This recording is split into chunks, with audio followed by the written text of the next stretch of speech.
Hey guys, so I have seen these beautiful flower boxes all over social media and I really wanted to make one of my own in a more affordable way, and so I made this one with mostly things from Dollar Tree. So if you want to see how I did that, just keep on watching.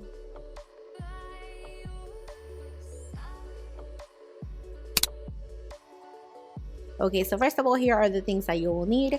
You'll need a box. I got this fancy looking one from TJ Maxx. I just like the color of it and I totally got it on a whim, but you could totally use like a shoebox and just paint it or wrap it or any of that. You'll also need some floral foam. I got the big one at Walmart. It was $3 something, and then I got the little one at Dollar Tree for $1, so they're technically the same price. You also need a bunch of flowers. I got these at Dollar Tree, as you guys know. You also need some scissors or a knife or anything that will cut the foam. You also need a wire cutting tool for the flowers, and then anything you want to decorate your box. So I got this cardstock paper from a cardstock pad that I got at Michael's a while back. I also have some leftover metallic letters from a while back. You could also use some ribbon, and then I also got these little labels at Dollar Tree. I didn't end up using them, but if you wanted to make like a personalized label, these are perfect for that. Alright, so then you just want to open your floral foam. This is dry floral foam, by the way. They sell one that's called wet. It doesn't come wet, it just means that you can wet it. If you wanted to make this with like natural flowers, then you want to get the wet floral foam, but this one is just dry. Because I am using artificial flowers, as you already saw, I cannot keep plants or flowers alive. It is not in my nature. It's not my gift that the Lord gave me. It's just not my thing. So I'm just accommodating the floral foam inside the box. I first put them up, like laid them down, but then I realized they just fit better the other way. So you'll see that I kind of like rearranged them, and then 3 of these from Walmart will fit here, and then you'll have a little gap, and that's when I came in with the one from Dollar Tree. And so I cut the one from Dollar Tree in like 4 cubes, and I ended up using 3 of the cubes for like the little gap that I had, and it basically fit perfectly. You really want to make sure that you have enough foam to cover your entire box, because you will put flowers literally in every inch of this box, as you'll see later.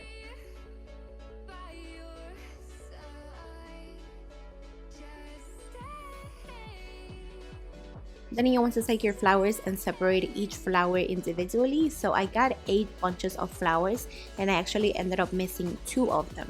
The amount of flowers that you'll use will depend on the size of the box that you use, so it's really up to you, but I would get quite a lot because again, you will put flowers in every inch of your box. You can see right here how many I have, and then yeah, I'm just going back now to the box where I have my foam, and I just start placing the flowers inside.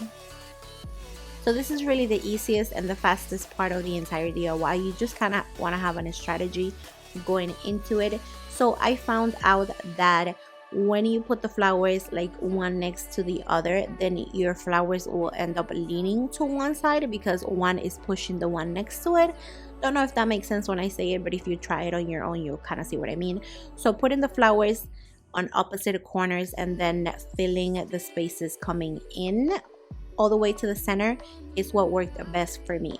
Also, I did line up the first row, all of them standing up, and then push them down after they were in place, and I did that with every single row because that just looked best at the end.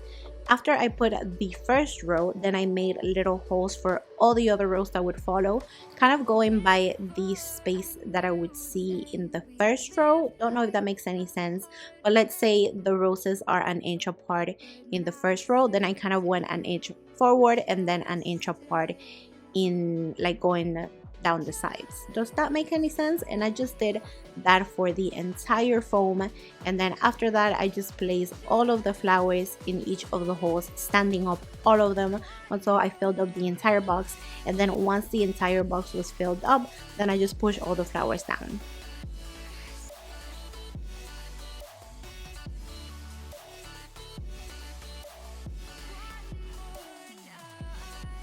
So in the process of pushing your flowers down, you may have pushed some of the petals down as well with them, and so you just want to run your hands or your fingers through each row of the flowers, both horizontally and vertically, just to make sure that all of your petals of your flowers are standing up nice and straight.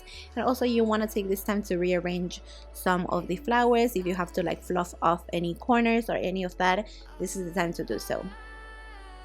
So this is what your flowers should look like by the end. You want the leaves of the flowers to be sticking out of the box, but you don't want to see the sticks. You don't want to see any like spaces between the flower and the box. And yeah, this is what the end looks like. Now it's just time to decorate your box as creatively as you can. I chose to go with something really simple. I saw this little quote or this little tag in the cardstock paper sheet that I had already from Michaels. If you want to check out Michaels, they have the best cardstock papers, and they usually have the pads for like 50% off, which is a really good deal. And so I just cut this out and then I glued it onto the box. You can use whatever you want to glue. I just had these little command strips laying around, and so I just used one of them, cut them in half, and put each half on each side, and that's all I did. Again, like I said, you can get super creative with this. I originally wanted to use a ribbon from the Dollar Tree and then use that tag that I got from Dollar Tree and make like a personalized message, like for Gianna from, you know, something like that. But then I saw this, I liked that it was metallic, and I thought that it would make the whole box just look more classy. And yeah, this is just what I did. This is basically the end of the box. Super easy, super quick, and super affordable.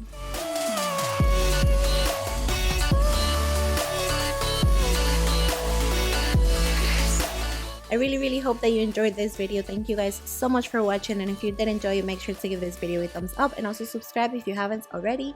What are you waiting for? I had so much fun making this flower box, and if you try to do this, then make sure you show me and let me know and tag me, because I really want to see it. Thanks again for watching. Bye.